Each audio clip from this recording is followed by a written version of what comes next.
बातमी नाशिकमधून इगतपुरीतील भावली धबधब्यावर पर्यटकांना मारहाण करत त्यांच्या गाडीची तोडफोड करण्यात आली। या प्रकरणी 9 संशयितांना ताब्यात घेण्यात आलेले। ताब्यात घेतलेल्या संशयितांना नाशिक कोर्टात हजर केले जाणार आहे। महिलांची छेड काढल्याचा जाब विचारल्यावर 6 ते 7 जणांनी 20 किलोमीटर पर्यंत पाठलाग करत लोखंडी रॉडने चालत्या गाडीची तोडफोड केली होती।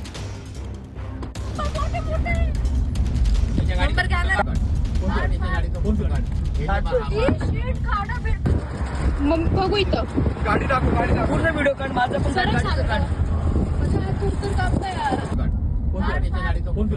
पण सुरुवातीपासून पहिला त्यांनी भावली डॅम पाशी अटॅक केला आमच्या।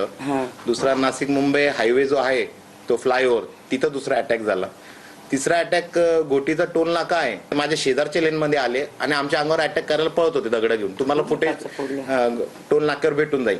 आम्ही तिथून रिव्हर्स घेतली, त्यांनी परत दगड मारले। आम्ही चौथ्या याच्यामधून लेन मधून 7 नंबरची लेन वाटतं ते बॅरिकेड तोडून आम्ही पळालो। त्याच्या पुढे 2-4 किलोमीटरवर एक रस्ता शॉर्ट होतो जिथे ट्रॅफिक असते नेहमी, तर तिथं येऊन त्यांनी परत आमच्यावर अटॅक म्हणजे आमच्या गाडीचे पुढे आले। तर मी परत इगतपुरीच्या साईडला मारली, तर त्यांच्यातला एक मुलगा गाडीला आमच्या लटकला। तो 200 ते 500 मीटर आमच्या गाडीला लटकून होता। माझ्या चुलत भावाला खाली ओढण्याचा प्रयत्न करत होता।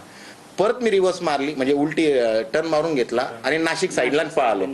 पण ते शेजारून परत बलेनो आली आणि ते आता आम्हाला कळालं की पुढे, तर तिथं स्थानिक लोक भरपूर होते। मी सर्वांना रिक्वेस्ट केली आणि हे रडत होते की आम्हाला वाचवा, आम्हाला मारून टाकणार आहे। तो 20-50 जण तिथं गोळा झाले। तर त्यातला एक जो पिंक कलरचा शर्टचा मुलगा दिसतोय फोटोज मध्ये, तो आला, त्याने गाडी आमचं सेल बंद, कारण काचा सर्व फुटलेला, त्याने सेल गाडीचा ऑफ केला। तो म्हटला फक्त खाली या, आपण सॉर्ट करू आणि आपण हा विषय मिटू। तुम्ही उतरलो, तर आम्हाला कोणतरी आपले मुलं किंवा माझी वहिनी वगैरे म्हटले की उतरू नका, हे मारून टाकतील। तर मी गाडी सेल स्टार्ट केली, रिव्हर्स मारायला लागलो, त्यांनी माझी गच्ची धरली। तर त्याच्यामध्ये माझी 2 तळची चेन तिथं हरवली, पडली, ओढली, काय झालं काय माहिती। पण तिथून आम्ही थोडी रिव्हर्स घेतली। जशा 2 ट्रक पास व्हायला लागल्या, म्हटलं आता जागा आहे पळायला, तर आम्ही गाडी पळवली। जशी पळवली त्यांनी परत 5वा अटॅक केला, दगड मारले। पण तिथून मग आम्ही जे पळवली, म्हटलं आम्हाला काही म्हणजे वाडीवारा पोलिस पण येत होते, ते म्हटलं आम्ही फाट्याला येऊन थांबतो। पण म्हटलं हे येण्याच्या पहिले हेच आमच्या पहिले येत होते। एक महत्त्वाची घडामोड, ज्या गाडीची दरम्यान ही तोडफोड करण्यात आलेली होती त्याचा आढावा आमच्या प्रतिनिधींनी घेतला। नाशिकमधले पर्यटन स्थळ आता गावगुंडांचा आणि बेवड्यांचा अड्डा बनलाय का, असा संतप्त सवाल उपस्थित होतोय। त्याचं कारण म्हणजे काल नाशिकमध्ये घडलेली ही दुर्दैवी घटना।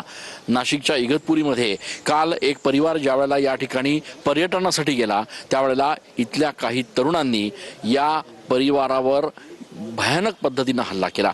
महिलेची सुरुवातीला छेड काढण्यात आली, त्यानंतर हा जाब विचारण्यासाठी ज्यावेळेला या महिलेचा पती या गावगुंडांकडे गेला, त्यावेळेला या गावगुंडांनी त्यांना मारहाण केली। एवढंच नाही तर जवळपास 30 किलोमीटर पर्यंत त्यांच्या गाडीचा पाठलाग केला। त्यांना नाशिकपर्यंत येईपर्यंत त्यांच्या गाडीवर ते हल्ला करत राहिले। या सगळ्या प्रकरणी पीडित परिवारानं पोलिसात गुन्हा दाखल केलेला आहे।